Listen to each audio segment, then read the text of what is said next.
तो WWE SummerSlam 2026 night 1 हो चुका है कंक्लूड एंड यहाँ पे है बात करने को हमारे पास बहुत सारी चीज़ें। सबसे पहले तो सीधा ब्रॉक लेसनर से अपनी बातों को शुरू करते हैं।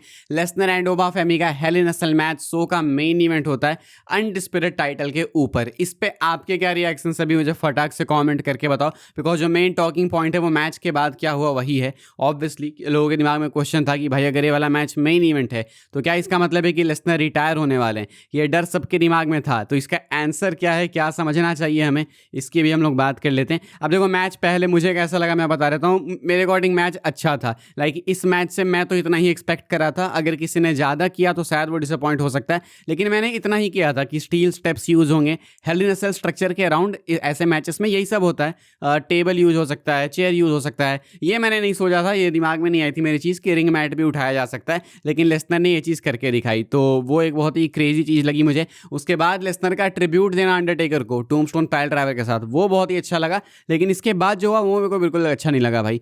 टॉम्बस्टोन पाइल ड्राइवर दिया अंडरटेकर के लेजेंडरी मूव को, फिनिशर को दिया लेसनर ने ओबा फेमी को, वो भी नॉर्मल रिंग मैट पे नहीं दिया। रिंग मैट उखाड़ कर भाई उस टफ सरफेस पे दिया जो कि लाइक प्योर वुडन बोर्ड है, उस पे दिया ओबा फेमी को टॉम्बस्टोन पाइल ड्राइवर, वो भी ब्रॉक लेसनर ने। लेकिन उसको बिल्कुल भी सेल नहीं किया ओबा फेमी ने। एंड इस चीज़ से कंप्लेंट्स है मेरी ओबा फेमी को लेके। ये एक कंप्लेन है, ये बाद में बहुत हार्म करेगा। लास्ट टाइम जो इनका मैच हुआ था, इट वॉज आई गेस, गलत नहीं हो मैं तो, ये था यार क्लैश इन इटली था, बैकलेस था, भूल ही गया मैं वो पेपर व्यू। लेकिन वो भी जो मैच हुआ था तो उसमें लेसनर ने F5 दिए थे भाई बैक टू बैक। एक तो अनाउंसर्स टेबल पे दे दिया था एंड लेसनर ओबा फेमी ऐसे उठ गए जैसे कि कुछ हुआ ही नहीं। तो ये ना सेल करना ना, ये बहुत हार्म करेगा एक टाइम पे जाके, स्पेशली जब आप अंडरटेकर के फिनिशर जैसे मूव्स को नहीं सेल कर रहे। क्योंकि अंडरटेकर को तो भाई कहा ही जाता था कि हेल इन अ सेल के बादशाह हैं, डेविल्स प्लेग्राउंड है, अंडरटेकर के लिए कहा जाता था। एंड वहीं पे उसी स्ट्रक्चर के अंदर भाई लेसनर ने अंडरटेकर के फिनिशर को लगाया एंड आपने उस पर किकआउट करना तो खैर बहुत छोटी बात हो गई।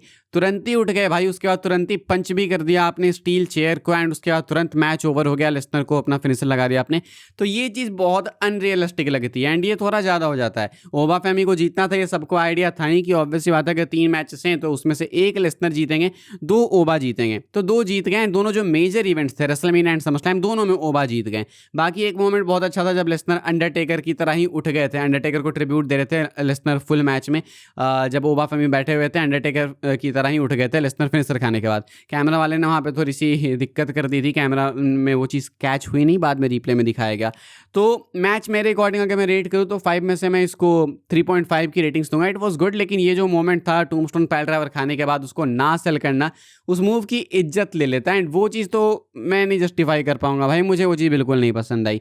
बाकी बात करें कि मैच खत्म होने के बाद क्या हुआ, ओबा फेमी जीत गए ऑब्वियसली। एंड मैच खत्म होने के बाद लेसनर आते हैं ओबा फेमी के सामने, अपने ग्लव्स उतारते हैं, ओबा फेमी से हाथ मिलाते हैं, उनको गले लगाते हैं, माइक लेते हैं लेसनर, एक छोटा सा प्रोमो कट करते हैं एंड ओबा फेमी को डिक्लेयर करते हैं as the future of WWE। खुद को भी डिक्लेयर करते हैं कि अब वो पास्ट में जा चुके हैं, यानी कि अब लेसनर पास्ट हो चुके हैं एंड ओबा फेमी फ्यूचर है, यानी कि वो इंट्रोड्यूस करते हैं ओबा फेमी को as the next Brock Lesnar. And Oba Femi के चेहरे पे दिख रहे थे भाई वो फेशियल एक्सप्रेशंस की, वो खुद भी इमोशनल थे। लेकिन क्वेश्चन है कि क्या लेसनर रिटायर्ड है? देखो हरकतें देख के कोई भी बोल देगा अगर कि लेसनर ने ये बोला तो वो रिटायर्ड है, बट हमने देखा कि लेसनर ने रेसलमेनिया में लिटरली भाई अपने बूट्स उतारे, अपने ग्लव्स उतारे, उसके बाद भी वो वापस आ गए। एंड अभी तो रिपोर्ट्स भी है कि रेसलमेनिया 43 के लिए चांसेस हैं लेसनर के। तो आप ये एक्सपेक्ट कर सकते हो कि एक लंबा ब्रेक होगा लेसनर का, यहाँ से अब मान के चलो कि एक लंबा ब्रेक हो जाएगा, शायद वो रेसलमेनिया के टाइम ही वापस आए, शायद हो सकता है रॉयल रंबल सीजन में वापस आए या फिर सर्वाइवर सीरीज के टाइम, वो हो सकता है। लेकिन इसका मतलब ये नहीं है कि लेसनर रिटायर हो गए हैं।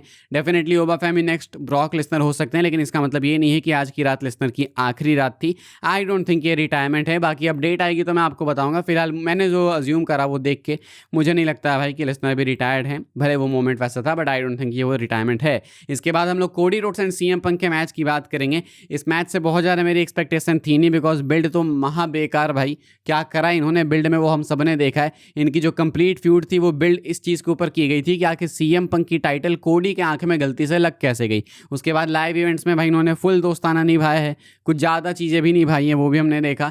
अब इनका मैच हुआ, कैसा मैच था, मैच डेफिनेटली अच्छा था भाई, नो डाउट मैच अच्छा होना ही था, मैच अच्छा होता है, लेकिन वही ट्रेडिशनल रेफरी स्पॉट, कोडी रोड से रेफरी पे एक्सीडेंटली अटैक हो जाता है, रेफरी गिर जाता है, उसके बाद सीएम पंक को पिन करने जाते हैं कोडी, तो बात बनती नहीं है बिकॉज रेफरी नहीं है। एंड तब आते हैं रैंडी ऑर्टन, वाइपर का रिटर्न होता है भाई अप्रैल के बाद, यानी मई जून जुलाई 3 महीने बाद रैंडी ऑर्टन चौथे महीने वापस आए हैं एंड अटैक करते हैं कोडी पे, आरकेओ हिट करते हैं, वहां से निकलते हैं, रेफरी वापस आता है, सीएम पंक वापस आते हैं, पंक मैच को जीत जाते हैं, टाइटल रिटेन कर लेते हैं। मुझे नहीं पता कि आप लोगों ने नोटिस किया है फिर नहीं, लेकिन पंक ने शायद इस मैच में कुछ गीली पीली भी कर दी थी, अगर आपने करा हो तो कमेंट करके बताना।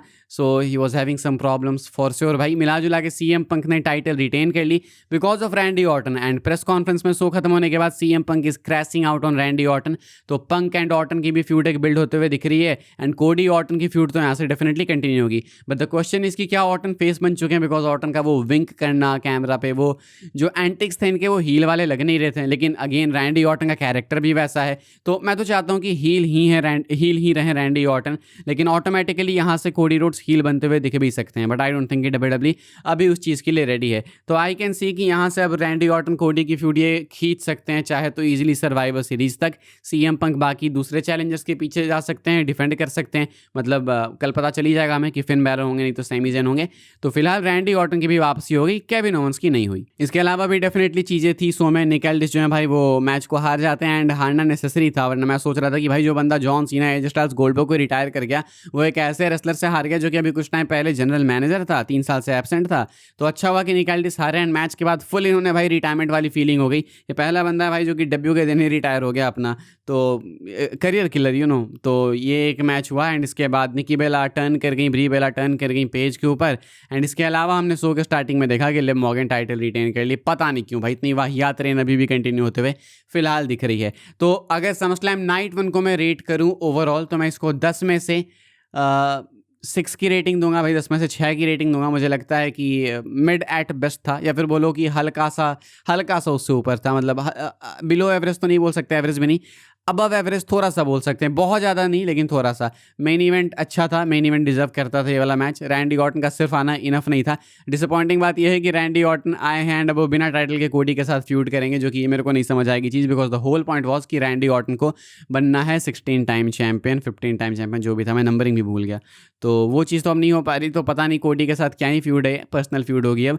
बाकी लेसनर रिटायर नहीं हुए मेरे पर्सपेक्टिव में, तो अपडेट आएगी तो मैं आपको बता दूंगा। आप लोग अपनी रेटिंग्स बता देना भाई समरस्लैम 2026 नाइट 1 की, एंड आपका फेवरेट मैच कौन सा था आज नाइट 1 से। मेरा तो भाई अपना लेसनर एंड ओबा फेमी का मैच था। बाकी कल है नाइट 2, बीच में बहुत सी अपडेट्स आनी है, आ भी रही है, प्रेस कॉन्फ्रेंस हुआ है, क्या लेसनर रिटायर हुए हैं या फिर नहीं, नाइट 2 के बैटिंग ऑड्स वगैरह सब कुछ है, तो सब कुछ हम लोग कवर करेंगे। इवन टैग टीम टॉकडाउन का भी एपिसोड आ जाएगा कुछ घंटों के अंदर अंदर, तो उसका भी वेट करना, वहाँ पे रोहन के साथ में डिस्कस करेंगे। बाकी अभी के लिए इतना था, वीडियो को लाइक कीजिए भाई, शेयर कीजिए एंड सब्सक्राइब कीजिए चैनल को, ताकि आने वाले टाइम के अंदर आपको और भी सही डब्ल्यूडब्ल्यूई की अपडेट्स वगैरह, न्यूज़ वगैरह सबसे पहले देखने को जानने को मिलते रहे। फॉलो कर सकते हैं आप लोग मुझे इंस्टाग्राम एंड ट्विटर पर, लिंक आपको मिलेगी डिस्क्रिप्शन में। ज्वाइन कर सकते हैं व्हाट्सएप चैनल को, उसके भी लिंक है डिस्क्रिप्शन में। मिलूंगा मैं आपसे अगली वीडियो में जल्दी ही, तब तक के लिए goodbye, thanks for watching.